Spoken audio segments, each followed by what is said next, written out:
Greetings, dear viewers. I'm Quill Quickcard, and welcome back to Dream Daddy, the gay dad dating simulator, where I have had to make a choice. If I want to proceed on the path I think is likely to result in me pretty much immediately getting intimate with this man, or not. Now, I have thought about this carefully over a decent period of time. On the one hand, going straight to having sex with this guy would probably be pretty good content. But on the other hand, I'm really not one for casual sex. I don't particularly think this man is necessarily the most desirable of the characters I have met. And so, I am going to reject it. I'd better call it a night. Catch you around?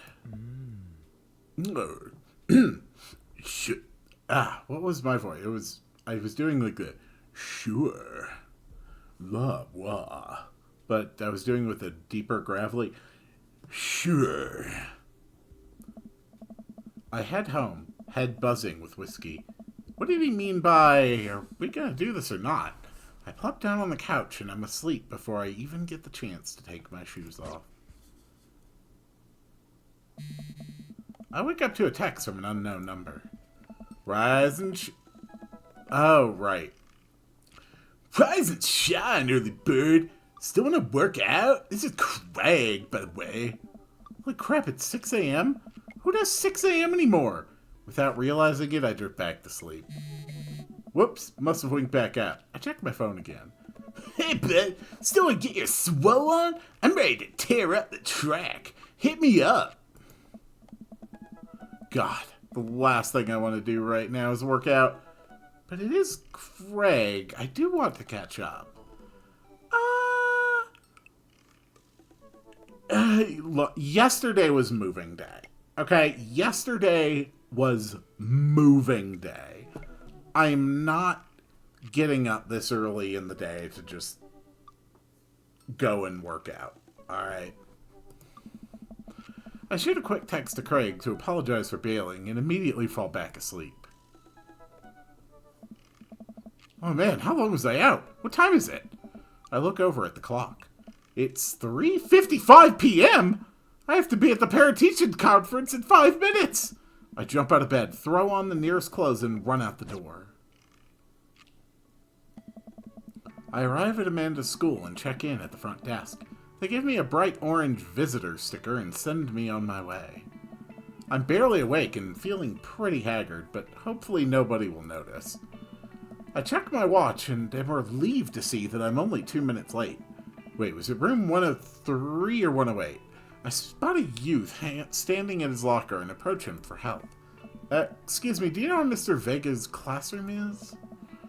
The youth turns around and looks me up and down with heavily lined eyes.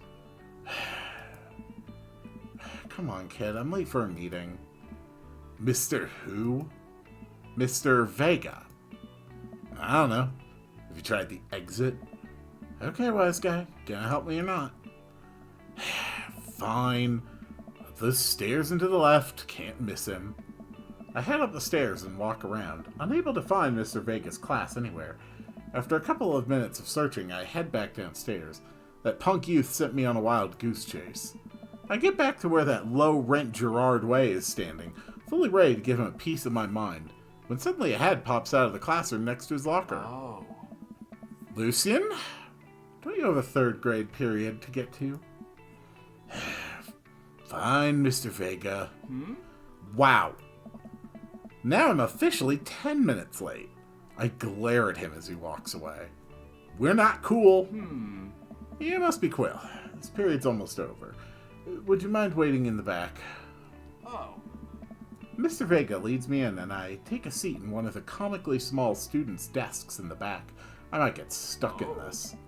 Alright, where were we? Now, who can tell me about the unreliability of the narrator in J.D. Salinger's Catcher in the Rye? Ah, yes, of course, Holden Caulfield. He definitely seems to possess some form of mental illness. And even by his own admission within the text of the book, he frequently daydreams or imagines scenarios. And therefore, it cannot be entirely definitively known if the events that Holden Caulfield is relaying through the text of the book are in fact the real events that they experienced, or if they are a manipulation or alteration of real events, or if they might in fact be purely creations of his own mind. Very interesting subject, Hugo. Yes, Colin? Colin stands up and does the thing where he blows into the crook of his elbow to make a fart noise. The whole class erupts in laughter. Oh. All right, everybody. Very funny, Colin. Please sit down. Now, Holden Caulfield is an unreliable narrator in the sense that the bell for the end of the period rings. All of the students immediately get up and make a break for the door. Sweet, man. Shit. Remember to do the reading and answer the response questions on page 194 in your textbook. Nobody's listening. Oh. Or not, I guess. You know, in fairness, if you had important stuff to, ask them to do, maybe you should have done it before literally the last minute of the class, okay? That's on you, Hugo. Mr. Vega turns to me and sighs. Oh. Middle schoolers, right? Don't you teach high schoolers? Both. Budget cuts. Right. Thanks so much for coming in. No problem, Mr. Vega. Oh. Please, call me Hugo. I don't normally do these impromptu parent-teacher meetings, but as I'm sure you know, Amanda's a very bright student, and I'm concerned about her recent behavior. What's going on? I don't know. Amanda has never been the most engaged student, but I know she cares. Recently, though, she's been falling behind. She's not completing assignments and has been doing rather poorly on tests. I'd normally chalk this up to senioritis, but this is strange. I thought Amanda always shared everything with me. It hadn't even crossed my mind that something might be wrong. I just wanted to ask, is everything okay at home? We just moved. Well, we just moved recently, but it was only to the other side of town, and Amanda was more excited about it than I was. Oh. See if you can talk to her about it. I know she values you a great deal and would appreciate your guidance. If she keeps heading down this road, I know how important art school is to her, and I would hate to see her miss out on scholarship money that she clearly deserves. I'll make sure to talk to Amanda. Thanks for letting me know, Hugo. Oh. Anytime. On my way out, I stop, thinking for a moment. I turn to Hugo. Hey, Hugo? Yes? They ever catch that rye? God. Okay, so clearly I am a bigger reader than my protagonist is. Yes. I leave the classroom and make my way out of the school. I'm still a little bit in shock that Amanda was able to hide this so well from me. She has always been such a force for positivity in my life, especially after we lost her father. Amanda must be done with classes for the day by now. I'm sure she would appreciate a ride home, and maybe I can talk to her about what's going on. I pull up to the carpool, and Amanda hops in the passenger seat. So, did you have fun gossiping about me? Mr. Vega and I actually just gossiped about our celebrity crushes. So, you talked about Mario Batali the whole time? It was a very productive meeting. I'm pretty hungry. Can we grab some dinner? Sure thing.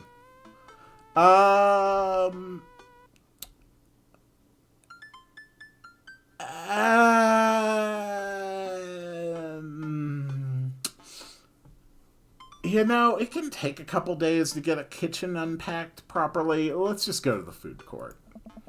Does that sound good to you? Yeah, sure. Why the mall? Geez, can't a dad take his daughter to the mall? Will you buy me things? I will buy you a thing. Singular. Sounds like a deal to me. We drive in silence for a short while. Amanda plays a game on her phone. I should say something. Sometimes when a kid gets older, they find that they have to keep things hidden from their parents. And that's okay, because sometimes that's what kids do. And that's okay. But it's also sometimes it's good to have the parents' perspective, because, maybe the parents have also dealt with similar situations. And maybe they're a little cooler than you give them credit for.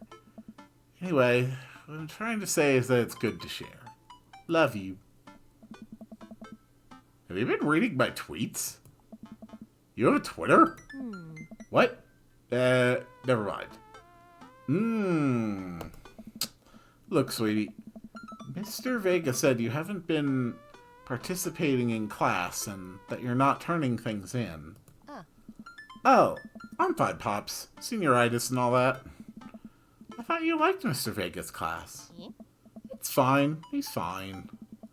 We pull up to a stoplight and I eye Amanda. She's still texting.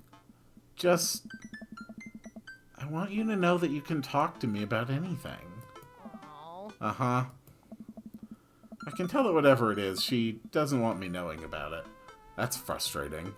I heard Emma R. is going to that fancy art school in California. That's exciting. Yep. Are you bummed that you guys aren't going to the same school? Yep. Amanda keeps texting. She stifles a laugh. What's so funny? I don't think you'd get it. Okay. Who are you texting? Noah. Who's Noah? My friend. Does he go to your school? Yep. Do you like Noah? Hey. What? No. Dad. Ugh. Can't believe you would... Aww. Dad. I mean, jeez. Why would you... Ugh. Gross. Sorry, just asking. Dad, he's just my friend. Guys and girls can be friends. He's my friend. Okay. Jeez. This is going well. Well, good talk. Love you, kiddo. She leans forward and turns up the radio. I guess that conversation is over. To the mall, then. We arrive at the mall. A big indoor shopping center with a couple different floors. It's kind of dead, but that doesn't stop a mall security guard from yelling at a group of loitering teens. Let's eat something disgusting for dinner. Yes. Hell yeah! Language, Missy. Heck yeah? Better. Go for the pizza! We approach the food court and evaluate our options. There's greasy restaurant after greasy restaurant. My heart burns just looking at the menus. Nobody looks happy to be here. What are you in the mood for? Bread dipped in sugar? Bread with cheese on it? Or do you just want me to inject some fat directly into your bloodstream? I extend my hand to her. Would you do me the honor of sharing some nachos? Ooh, that could be good. She takes my hand with a grin. It would make me the happiest, cheesiest girl alive. We order a giant pile of chips and unnaturally orange cheese for a very unenthusiastic and possibly stoned teenager. We take a seat at a rickety table and dig in. These are bad. These are very bad. But also strangely delicious? We have to eat through the pain. We enjoy the fluorescent cheesy goodness together until we're all out of nachos. So, something's been bothering me for a while. Can you explain memes to me? Oh no. Oh, that's not gonna go well. Oh boy. Okay. Memes are pieces of cultural information and expression. Through being shared within a community, memes continue to evolve, develop, and propagate. This is how the concept of memetic theory came to exist and can be considered as a cultural equivalent to the concept of genetic development, because memes within a culture can be very much alive. And they extend from what we know as memes in common culture today, like caption funny pictures on the internet, all the way down to basic social rituals. Things like handshakes, things like guys nodding at each other when they glance. These are, in fact, memes. They are pieces of cultural identifying information. A very fascinating subject, all in all. Which meme? All memes? Okay, that's... Yeah, I'm just going to give you a link to know your meme. Dad. Amanda sighs deeply and places her head in her hands. Yeah, that's a fair response to that. Dad, it's complicated. See, memes are inside jokes shared by a bunch of people that get less funny the more people do it. So the problem is that by the time a meme gets to you, Dad, all us youths have already done the joke to death. And what's worse than that is that movies and TV and video games will try to jump in on a meme train. But just based on how long it takes to make them, the meme will be long dead by the time it comes out. So it just dates it and isn't funny. Yeah, see Thor Love and Thunder with screaming goats. Oh, shit, what up? Dad, please. Anyway, changing the subject. Where to now? Want to go to that goth store? What? You know, the one that's all black and tries to establish itself as anti-establishment despite being an exact representation of the establishment. Hell yeah, Hot Topic. I was never cool enough to shop at Hot Topic. I don't know what store you're talking about. You know, the one where you can buy chain wallets, and it's basically an assault on what people fought so hard against in the punk and hardcore movements of the 70s and 80s. Ooh, damn. Yeah, my dad here, he knows his stuff. Dude, you gotta be more specific. The one you threw up in that one time. Oh, that one! Yeah. Amanda runs into the store with me trailing behind her. She makes a beeline for the back. There it is! You can still see the outline, kinda. I'm so... proud? Speech! Amanda... Speech! Alright, I'll do it if you stop chanting. Amanda stops immediately. I clear my throat. Thank you all for joining us here today to commemorate an historic moment that would forever shape history. On a day very much like today, some 5 years ago, our very own Amanda N. Cards had too much blue raspberry slushy on an outing to the mall. After begging her father to take her to Dead Goth and Beyond, that's great, to buy rainbow suspenders, she proceeded to throw up all over a display of My Chemical Romance merchandise. Her loving father then had to pay for said merchandise, which to this day remains among our possessions. Thank you. Amanda is moved. She begins clapping. Slow at first, then faster and more vigorously. Several other patrons turn their heads. One of them also starts clapping. I bow my head. Oh, hey, chain wallets. While Amanda busies herself looking at band t-shirts, I try to find something of interest to myself. Not much for a dad to look at in Dead Goth and Beyond. I call absolute BS on that. There would definitely be some cool merchandise to look at. Yeah! Ironic mugs! I'm suddenly stricken by existential fear. If there's only one number one dad, And why are there so many mugs here that say that? This whole time, I thought I was the only one. If I'm not number one, where do I place on the global dad ranking charts? I have work to do. Look, this is very important to me. I overhear a stifled argument over at the cash register. An older gentleman is carrying a garment and showing it to a bored-looking cashier with pink hair. I can see that. Don't know what to tell you, dude. I just work here. Oh, my. Listen. When I bought this online, the website said this blouse was Victorian-inspired.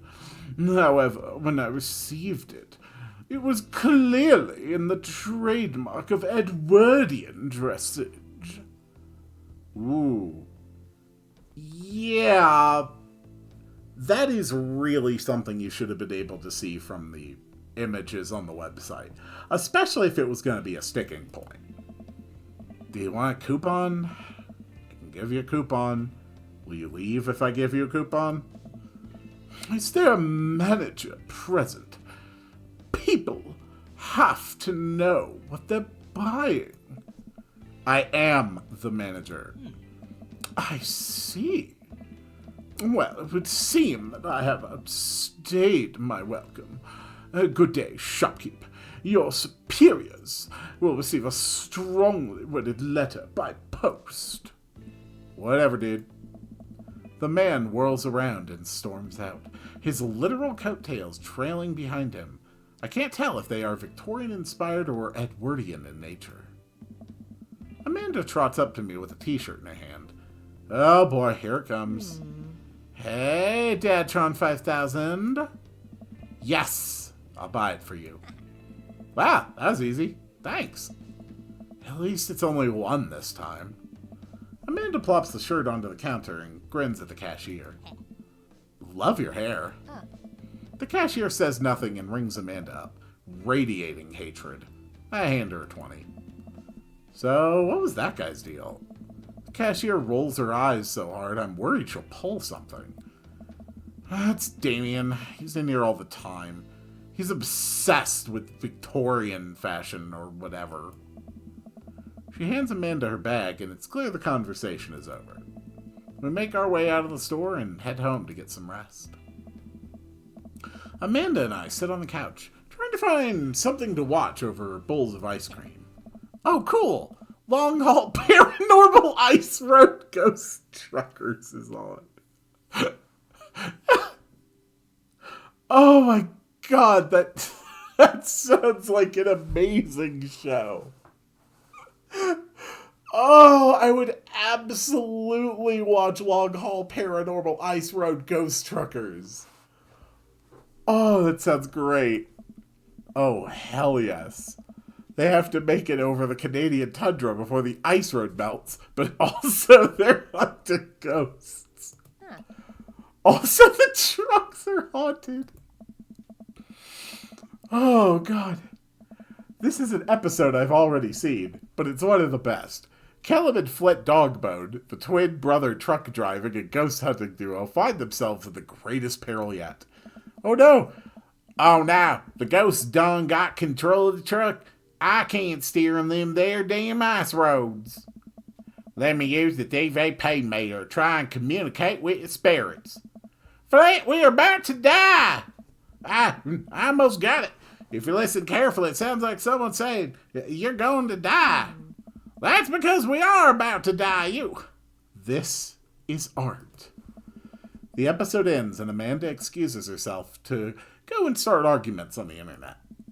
I stay up a little longer, curious about the exploits of Callum and Flint Dogbone after the disastrous ice road accident.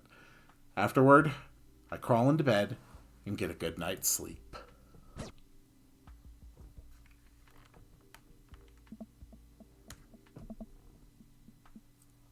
Is Craig gonna try to reach out again? Morning, sleepyhead. 5 more minutes. You have never, ever let me have 5 more minutes, so get up. Fine. We have cereal for breakfast and spend the morning putting together furniture. Amanda is much better at interpreting the tiny manuals. We're able to put together a few shelves and one desk, but I'm pretty sure it was supposed to be a bookcase? So, you excited for the cookout today? You know what? If there is food, I'm excited. I'm all over those terrible store-bought sugar cookies that everyone brings to parties.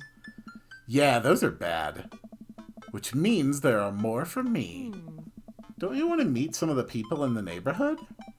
I'll probably end up standing uncomfortably in the corner with a plate of food and hope that nobody talks to me. Dad, you're a beautiful work in progress. We will get that butterfly to emerge from the cocoon. The social butterfly.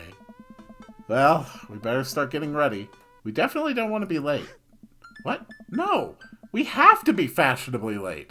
Who shows up to a cookout on time? You know what? We're going early. Just because you said that. Oof, please don't. I head out the door and Amanda reluctantly follows. We walk across the street to Joseph's house with a store-bought veggie plate. I'm a terrible cook if it doesn't involve a grill. I guess we're not as early as we thought we were. Joseph's backyard is already packed with people and the smell of hot dogs wafts through the air. Small children run through a sprinkler and adults chat in small clusters. I set our veggie plate down on the table next to 2 other veggie plates. Hey, there's Joseph. I wave to get his attention. The moment he sees us, he jogs over, arms open wide. Welcome! I'm so glad you 2 are here. And you brought veggies. Let me introduce you to my family. Kids, come over here. This is Chris, my eldest. Hi. This is Christian and Christy, the twins. They stare creepily and say nothing. Then, of course, there's our youngest, Krish. Wait, where is Krish? Maybe Mary put him in his crib. Oh, no. It's the woman from the bar the other night. What is she doing there? Oh, and how could I forget my lovely wife, Mary? Joseph pecks her on the cheek. She smiles. Mary, sweetheart, did you put Krish to bed? I'll have to go look for him. What? You'll have to... Joseph takes a moment and regains his composure. Mary, this is our new neighbor, Quill, and his daughter, Amanda. I'd shake your hand, but I have a glass of wine that I need to tend to. I love her. Nice to, meet you, Mary. For the first time. Charmed. Well, I have to go over there now. Mary leaves. Oh, God, this is so awkward. I wonder if Joseph knows. I wonder if Mary knows that Joseph knows. I wonder if Joseph knows that Mary knows that I know. It takes all of my energy not to run away from the barbecue and start fresh in a new city. My wife has a wonderful sense of humor. But please, you 2 enjoy the barbecue. All the guys are really excited to meet you. Amanda and I mill around and try some of the food. Yawn. Spread out on the table. I pick at some deviled eggs. Amanda grabs a small paper plate and immediately begins piling it with baked goods. Ugh. I don't want to have to make friends. Come on, Dad. Who are you going to party with when I go off to school? But I don't want to have to do pleasantries. Dad. We're gonna talk about weather. This character was made for me to voice. I love the dialogue. Oh, God, I love the dialogue so much.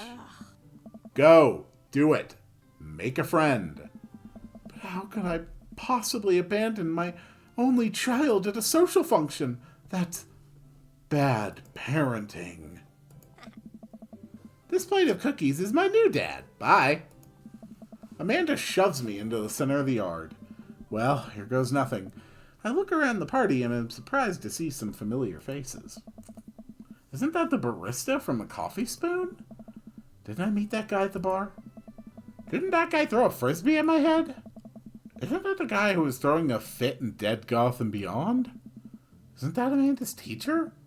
Hey, I know Craig. But wait a second. All of these people live at our cul-de-sac? That can't be right. I'd better investigate. Okay. So, now I need to think. I don't really know where the storylines in this game begin to diverge. So, who am I the most interested in?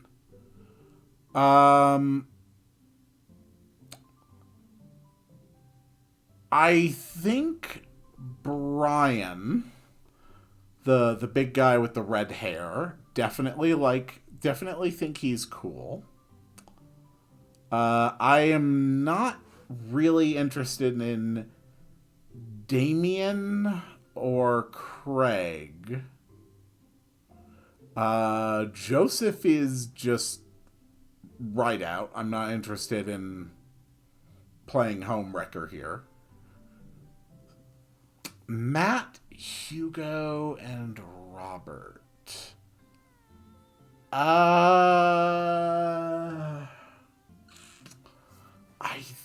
think...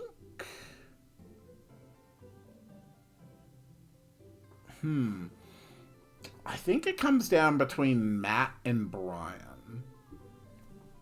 I did like Matt. Let's talk to Matt, Hugo, and Craig. Matt and Hugo seem to be embroiled in an intense discussion. Craig looks on, smiling politely. I walk over to say hello.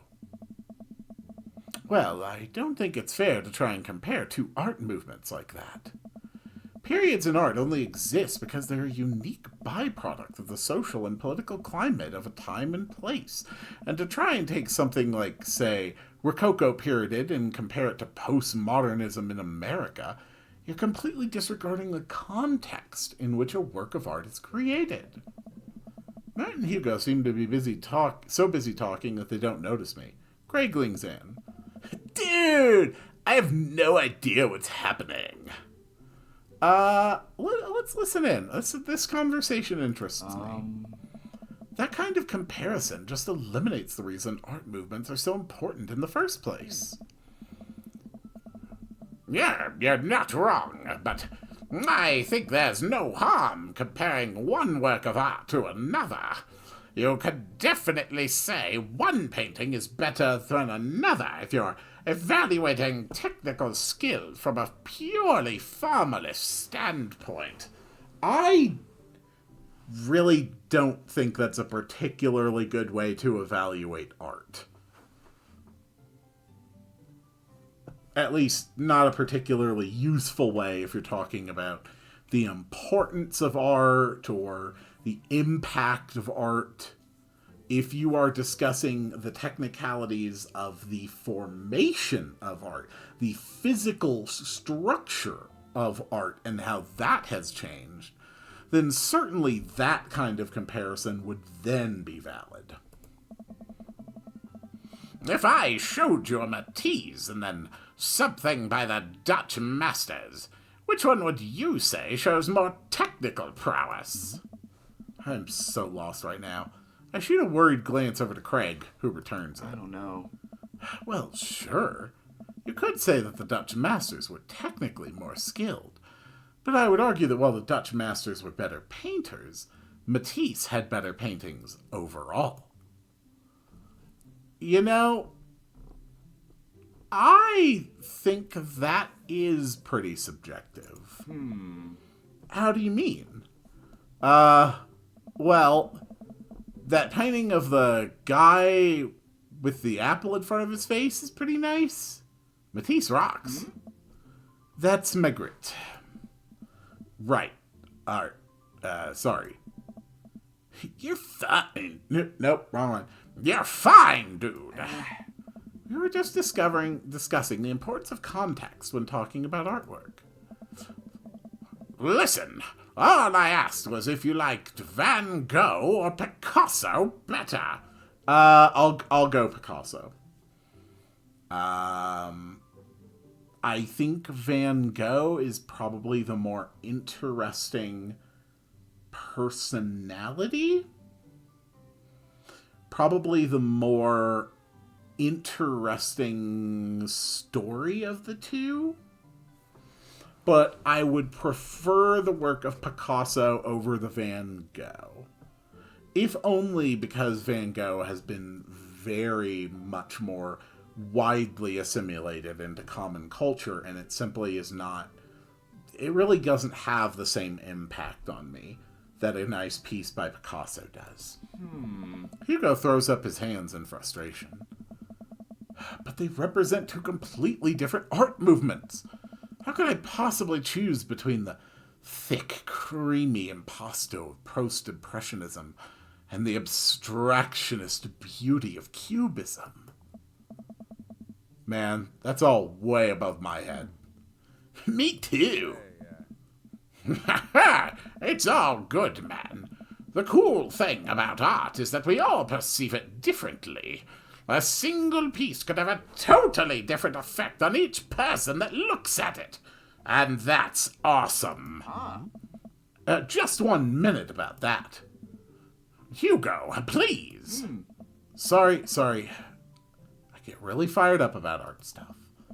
Quill, how are you liking the neighborhood? It's pretty nice. Everybody's been super friendly. It seems like your daughter is fitting in just fine. Matt points across the yard to where Amanda, Daisy, and another young girl are playing. They're all sitting cross-legged in the grass, picking weeds and weaving them into little flower crowns. It's pretty adorable. The girl I don't recognize jogs over to us. What is it, sweetheart? It's a flower crown. I thought you'd look cute in it. Well, there's only one way to find out. Matt takes the flower crown and places it on top of his head. Yes! They had art for it! Yes! Am I cool now? The girl stares at him, thinking it over. No. But you're slightly less uncool than you were before. What was the... Accidentally clicked. Hey, Quill, this is my daughter. Hello. I'm Carmencita. Amanda comes over with Daisy in tow. Dad, look, I'm making friends. Are you making friends? You better be making friends. Yeah, actually, Amanda, you remember the cool barista from the coffee shop and my old college friend and, your teacher? Oh, hi, Mr. Vega. I didn't realize we were neighbors. Yes. Yep. That voice line. Yes. You still gotta get me that overdue term paper? Great seeing you. Amanda finger guns her way out of the conversation like a champ. She learned the finger guns move from me. I'm very proud. Oh. She's definitely a charmer. Speaking of which, where did my son go? Huh? Hugo looks around the party. He must finally spot him because his eyes go wide. What? Ernest! Ernest Hemingway! Vega, are you smoking? You named your son Ernest Hemingway Vega? Oh. Ernest is holding a lit cigarette. Nope. I see Ernest across the way. He casually takes a long drag of his cigarette and then flicks it into a gutter. Oh. Unbelievable. Excuse me.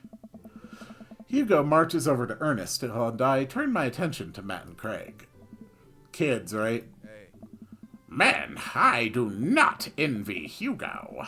The last barbecue we had, Ernest tried to shove a sparkler down Joseph's pants. Nearly burned down half the yard. And the barbecue we had before that, he actually burned down half the yard. And then it spread onto my lawn and burned down half of my yard, too. Hugo walks back over to us, practically dragging Ernest behind him. Hey, everybody. Sorry about that. Quill, this is my son, Ernest. Hello. Ernest looks away, sulking. his hands shoved deep in his pockets. Hugo nudges him impatiently. Hey. Nice to meet you, Ernest. What grade are you in? Does it matter? Ernest. Okay, I'm in 8th grade. God, are you happy now? Sure you were just dying to know. Yeah, good for you. Can I go now? Tired of talking to old dudes who blame my generation for the failing economy. Ouch. Ernest. Oh yeah, because I'm totally embarrassing you. That he's got the terrible young teen stubble. Ernest puts earbuds in and storms off to stand in the corner. Well, that was certainly something. He seems nice. Hugo puts his head in his hands and sighs. I'm so sorry. He's having a really rough time. As much as I want to be the cool dad, I have to be the authoritarian dad, and he clearly resents me for it. I mean, I think as a dad and a teacher, that's about as authoritarian as you can get, bruh. Honestly, are any of us cool dads? Is it even possible to be a cool dad? What? I'm cool as a cucumber. See? That right there. You can't say that. I don't know. My kids think I'm cool. But for how long, Craig? How long do we get to be the cool dads? I don't know. I think we just have to accept the fact that as dads, we've become the machine we once raged against and accept our fate to unironically wear socks with sandals. Your kids may think you're cool now, but the moment they hit puberty, you're doomed. Amanda's 18 and she still thinks I'm cool. I yell across the yard to my daughter. Amanda, I'm cool, right? Amanda just laughs. She keeps laughing. I see your point. As much as we all want it, I don't think it's as important to be a cool dad as it is to be a good dad. We can't all be best friends with our kids. It just doesn't work. I mean, look at me and Ernest. Our job as parents is to make sure our kids turn out okay. Yeah, you're right. But it'd be nice to have it both ways. Hearing these guys talk about this makes me think of my relationship with Amanda. We get along so well, but there might come a time when it won't be like that. Is college when that happens? I have found that my relationship with my parents has only continued to grow stronger the more that time passes. And certainly the period when it was weakest would have been in my mid-teens. Don't let us eat up your time, Quill. Go meet some of the other people around the neighborhood. Burger time. I really don't want to just talk to these people. And without further ado... Oh, nope, it's him. Without further ado, let's work some magic. Joseph closes his eyes, takes a deep breath, and gets to work.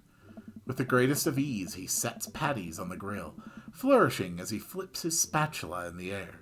It's easily some of the best grill work I've ever seen. Guys think this is my first time in front of the grill. He's working faster now, effortlessly tossing cheese onto patties and perfectly grilling onions on the side. One after another, the dads take notice and crowd around Joseph to admire his masterful technique. You probably didn't know this, Quill, but Joseph's not around here for his grillmanship. What voice did I give this guy? Did I give this guy a voice? Was I doing my fake announcer for him? Okay, no, I checked. I was doing my regular deep one. He's ungrill-leavable. Ah, I've tried to get on his level, but I just can't catch up. Let us keep studying. He has a rare quality about him. Mustard, we keep talking about all this. Can't we just appreciate the artist? I've never seen him make a mistake. Oh. Okay, we need to talk. This is getting too cheesy. Please stop. All of the children at the party boo the glorious display of puns in unison. Nice. All right, guys, the food's ready. Please form an orderly barbecue. Amanda groans. We all grab our food and hang out, enjoying perfectly cooked cheeseburgers. Oh. Man, it's so wild how all of us dads live in the same cul-de-sac. Kinda nice, isn't it? It feels like there's a real community here. Totally helps when you're just a single dad trying to raise a kid. We're happy to have you here, man. I think you're gonna like this neighborhood a lot. Plus, Amanda seems to be getting along with all of the kids. If she decides to get into the babysitting game, she'll really make a killing. Hey, why don't you add us all on Dad Book? Dad Book? Oh. Yeah, it's a great social network for dads to keep in touch with each other. We're all on it, so if you ever need to reach out to anyone, that's the simplest way to do it. Sorry, I'm just an old-fashioned dad. Social media goes over my head sometimes. Don't worry, Pops, I'll help you figure it out. The rest of the barbecue goes smoothly. We all trade stories and drink beer as our kids play on the lawn. Amanda breaks up a fight between Carmencita and those weird twins. I think they wanted her soul. Amanda and I walked back to our place as the sun sets over the neighborhood. Pretty fun party, don't you think? You know... I mean, I got a burger in me. Sweetie, if I can impart any sort of wisdom upon you right now, and not that this was a bad situation, but if you're ever in an uncomfortable situation, always look for the silver lining. The silver linings get you through to the other side. We ate rockin' burgers today, and it was good. Amen. Well, hey, at least you met some other cool dads. You should hit them up on Dad Book. Maybe I will, if I ever figure out how social media works. I have a good feeling about this place. Me too, Dad. Amanda and I arrive home with the remnants of our veggie plate. Seems like nobody was really into the cauliflower. No, not the cauliflower. I'll eat it. Any big plans for this evening? Actually, yeah. I'm going out with some friends. Oh. Is that okay? Of course. Just keep me posted and be home before midnight. You got it. And be careful. I will. Make good choices. Oh. Of course. And call me if you need anything. Dad, you're not going to do the thing where you wait silently for me to come home in the living room with all the lights off, are you? What? No. I've never done that, and I will never do that. Okay. Do you have plans tonight? My plans were kinda to eat ice cream and watch TV with Amanda, but I'll find something to do. I'm gonna...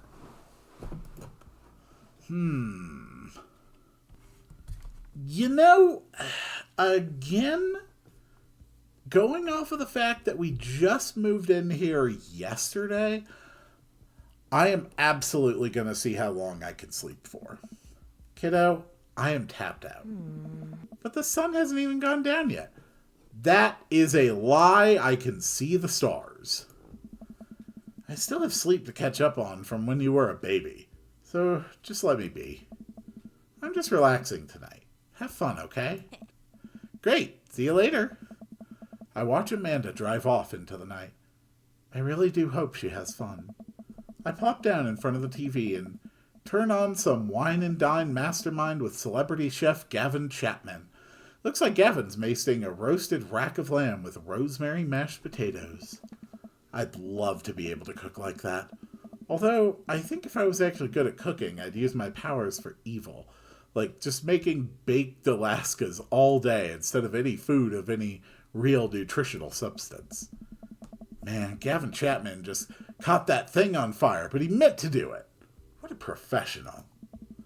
I lose track of time as I blaze through several episodes of Wine and Dine Mastermind, and also one episode of some cooking show called Meat Hell. I'm not even sure what that one was about. It was just a lot of yelling. I glance at my watch. Man, it's almost midnight. I should check in with Amanda. I sent a text. Hey kiddo, you good? I wander into the kitchen as I wait for a reply. Amanda's phone is almost always in her hand, so I'm sure she'll respond soon. Unless she's driving home now, in which case I hope she doesn't respond soon because I definitely taught her better than to text and drive. I reach into the freezer and grab an ice cream sandwich. It's a little late for this, but I think I earned it after a long day of socializing. I check my watch again, and then my phone. Nothing yet. Okay, see, now I'm worried. Do I call her? Do I call the cops?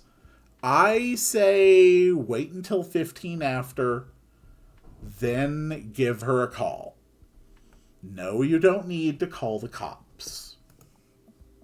No. It's too soon for that. I'll just send her a general reminder text. Yeah, go ahead and send her one like 10 after. What's up? Half an hour passed. Yep, okay, yeah, it's time to call. You're past the time. It's time to call. Now I'm really worried. The episodes of Gavin Chapman's Meat Hell are not only assuaging my anxiety, but possibly exacerbating it with all the yelling. So I keep pacing around the house waiting for her to come back. Why didn't I find out where she was going? Who was she even with?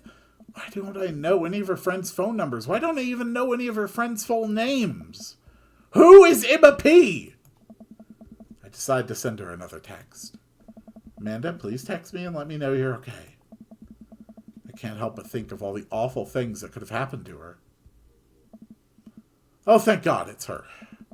Amanda opens the door and shuffles in. Finally she's back home. I'm glad she's okay. What's up? Sweetie, thank God you're safe. Yeah. But now I know that she's okay, I'm really mad. Why didn't you answer my texts? Amanda pulls her phone out of her pocket. Oh. Whoops. Guess I didn't see those. She starts to walk to her room. Amanda Ann. Whoa, we're pulling out the middle name now? Yeah, this is... No, I think this is something that needs to be addressed, okay? Like, I mean, we can circle back to this in the morning, but as long as you're okay tonight, maybe you should go rest. Amanda, you came home an hour and a half after your curfew. Holy freaking hell, she didn't come home until 1:30? Okay, even still, I really think best way to handle this, just make sure that she is actually okay. Let her go to bed and let her know that we need to talk about this tomorrow. Wish her good night. Just let her get some rest. Dad, you're seriously overreacting. You're not going to be like this when I go off to school, are you? You need to understand that there are boundaries and expectations and that you have ignored or violated them.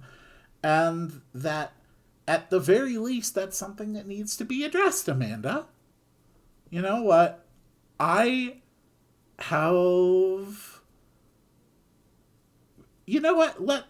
Let's talk about my feelings. Okay? I didn't hear from you. And it was a long chunk of time. Okay? I was scared. You weren't responding, and it was just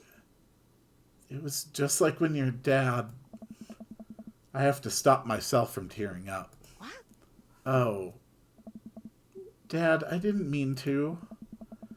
I sit down on the couch and put my head in my hands. I feel very tired all of a sudden. Well, it's 1:30 in the morning. You really scared me. Just, please don't do that again. All right. I'm gonna go to bed now. Amanda closes the door to her room, and I head to mine. Jeez. As I'm falling asleep, one thing she said keeps echoing in my mind. You're not gonna be like this when I go off to school, are you? All right. And I think that is going to be it for today's episode. Thank you all so much for watching, and I will see you all on the next one.